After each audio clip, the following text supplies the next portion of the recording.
Some of you have been asking about what my creative process is for preparing for a Starfinder game. So we're going to deep dive into my process. Let's get into it.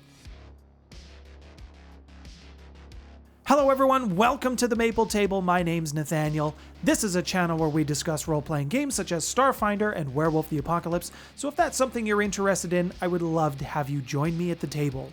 So please hit that subscribe button to get more videos like this from me. While I was on that bit of a break there for November, I was asking for some suggestions on some things that you would like to see, and one of the things that came up was session planning for your Starfinder game. This is a great idea. We'll start with this. If you haven't seen my video on the types of DMs that I feel are out there, and I don't feel like there's that many, please check out the video linked up here and in the description below, and we'll be building on some of my concepts there. First things first, how long do you want your session to be? Are you the type of storyteller who is looking to have an all-day session, or are you like myself and you can really only get 3, maybe 4 hours as kind of a maximum session time? Typically for myself, like I said, my sessions are about 3 hours. I will structure them in a way so that we have about an hour and a half of playtime, whether that be a combat, roleplay sessions, what have you. My first chunk of time is 1.5 hours. We'll try to set up a 15-20 minute break so we can refill drinks, we can go to the bathroom. It's a little easier to follow this kind of a schedule when you're gaming online versus in person. I found that when it's actually in person, you can stretch things out a little bit longer. But for online, I've been finding this works pretty well.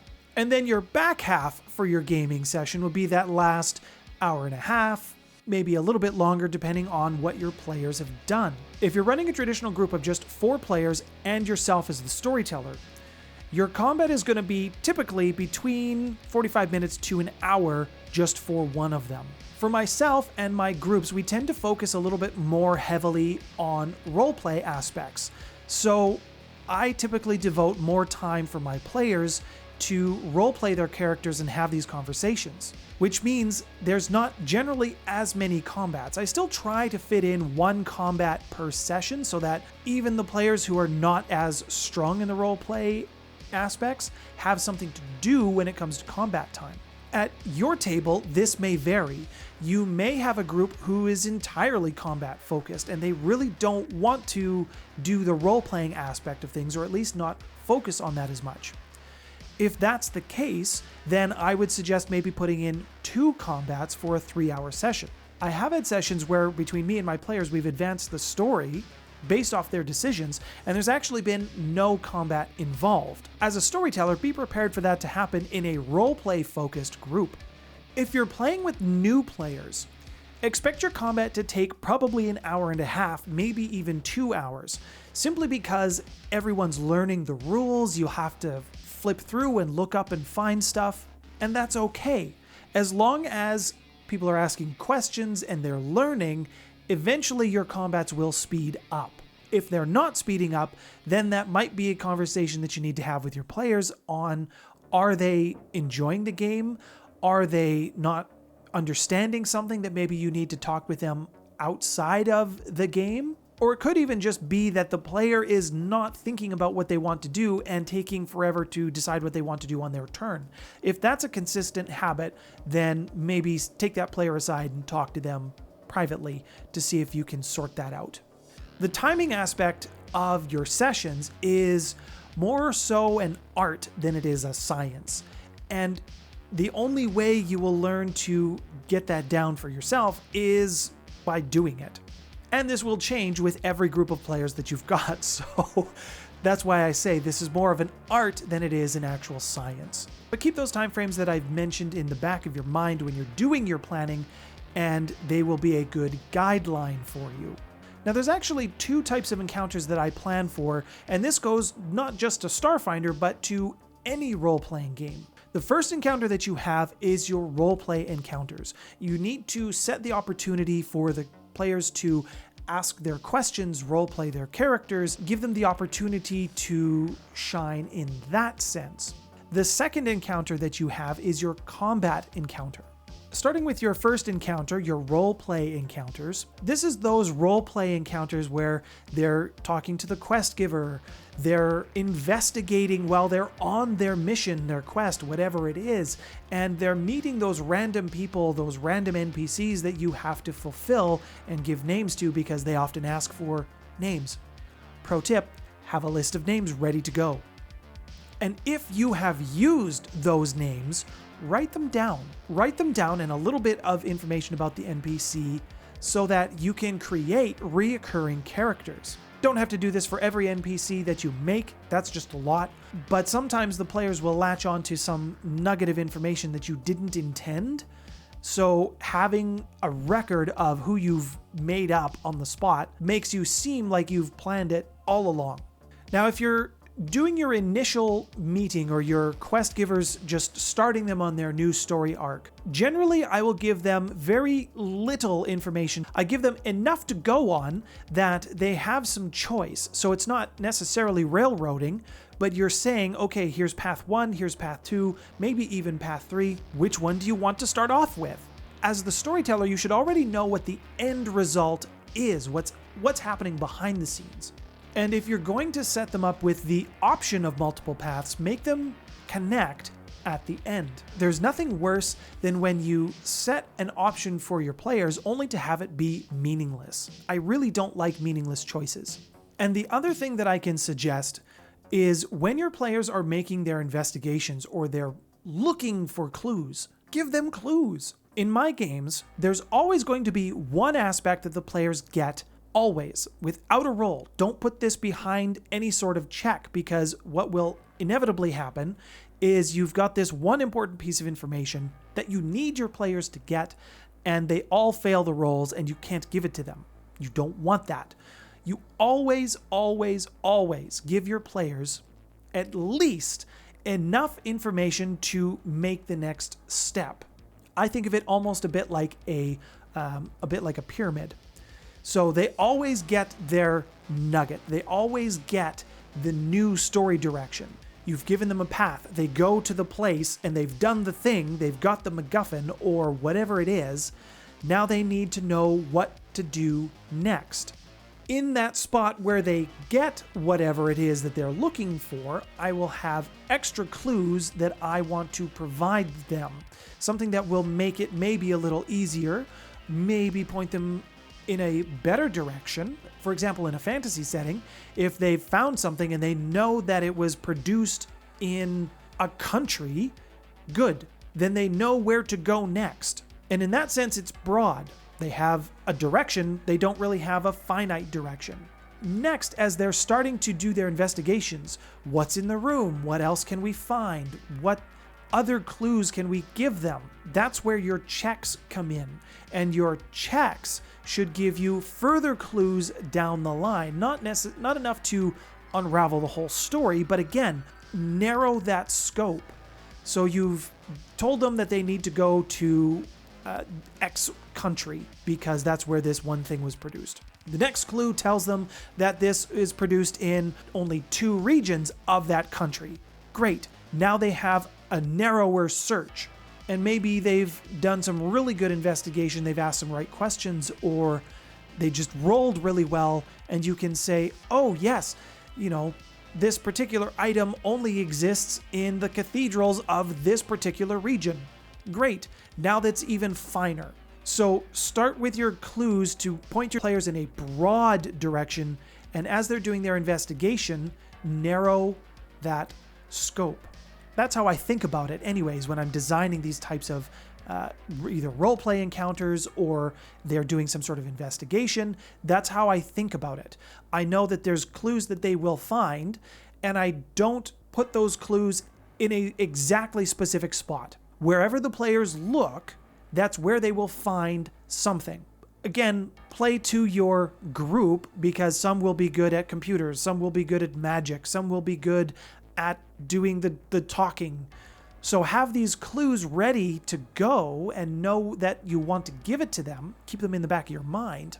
But as they do their investigations and as they do their roles, wherever they look, as long as it makes sense, give them that extra clue.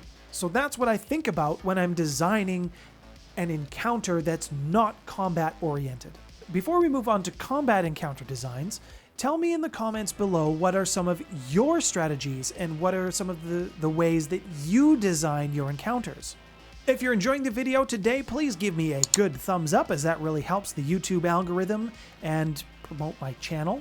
Please hit that subscribe button to get more videos like this from myself, and don't forget to share this with a friend, as the more people who see it, the more potential subscribers we can get and the more we can grow the channel. When it comes to combat encounters, at least specifically to Starfinder, I try to follow the math that's in the book itself around the challenge rating system. It's very complicated and it's difficult for me to process. I'm still learning it and I'm still trying to fine-tune it. This is just something that I do with my games. I don't penalize players' experience for not being here. I want everybody to be at the same level because that just makes things easier for me for encounter design. You don't have to do that. I just make it simpler on myself, so that's why I do it. When it comes to combat encounters, I do try to evenly match the players. I don't want my encounters to be too easy, but I don't want to absolutely crush the players either. When it comes to combat encounters, I view it more of, again, as an art than an actual science, as much as the Starfinder system would tell you that if you do this, this will happen. See the math over here.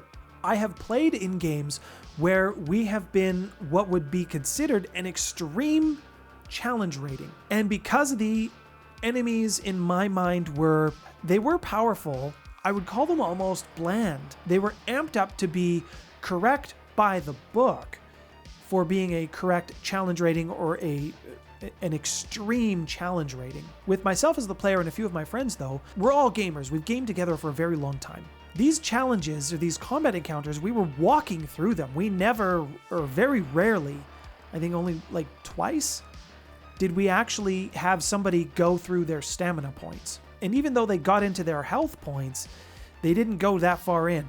And for the level of challenge that we were supposed to be facing, it was not adding up. I don't want to speak ill of the DM who is running it for us because he's a friend of mine and he does probably watch the channel. I understand that what he was going for with his story, the enemies were appropriate for the story that he was telling. The problem is they didn't have some of the other abilities. They didn't have some of the flavor of some of the other creatures that you can look at. You have creatures that have auras around them. You have creatures that do ability point damage. You have creatures that are invulnerable to certain types of damage or resistant to certain types of damage. I feel like if some of this was incorporated into some of his enemies, it would have really increased the challenge rating for us as the players. But again, you have to pick what fits your story. In my current campaign that I'm running for some other friends of mine, I am using the Akata. They know this. I really love the Akata. They have fought this beast several times. They still don't really know where it's coming from or why yet, and I'm kind of really looking forward to that reveal. One of the byproducts of the Akata is the Void Zombie, and they just recently had an encounter with the Void Zombie. Again, one of those creatures that does ability point damage. I set them up with a moderate encounter with a couple of these Void Zombies. Now, I almost actually killed the players, and I stepped in a little bit to make sure that they didn't die because I didn't want them to yet. And I think they realized that I did do this, so I'm not really breaking the fourth wall by saying that I did. My point being is that this encounter should have been a medium style of encounter. They should have been able to handle it, and it nearly killed them. And this is in stark contrast to the other encounters that I've played where a friend of mine was running the game and we were just walking all over everything that he threw at us. And he threw lots of enemies at us. One other thing that I try to do with my combat encounters is not just spice them up with the enemies and what their abilities are. You can also try to spice them up with the environment. Have some effects. Have some water on the ground. And if a creative enough player uses like a lightning spell or jam some electrical wire into the water, have it do damage to everyone who is standing in that pool of water. Have pits, bottomless pits, provided that it's story appropriate, and let your players 300 style kick the baddies down the hole, or at least attempt to. This is Sparta! I'm all about the player fun. The player should be having fun. You still need to be telling your story. It is your story as the DM, the storyteller, whatever title you go by. But you can't tell your story without players and without their buy-in. This is what I think about when I'm designing my encounters. Even if this is just broad strokes, or if this helps you, take some of my ideas. I steal a lot of my ideas. Actually, I take some of the Matt Colville approach when it comes to problem solving. I create a problem for the players, and I let them solve it. And whatever they came up with, that's the answer. Sometimes because it's easier for me to do it that way, but they'll usually come up with something. If they don't, then don't be afraid to help them out a little bit to get them going in the right direction. I feel like I've run on quite a bit for this video, actually. So I'll just say this. Hit that like button, hit that subscribe button. Up on the screen, I will have a Dungeon Master playlist for you, so please check that out. YouTube will have also made a recommendation for you on the screen as well. My name's Nathaniel. You've been watching The Maple Table. Thank you so much for your subscription. Thanks for stopping by, everyone.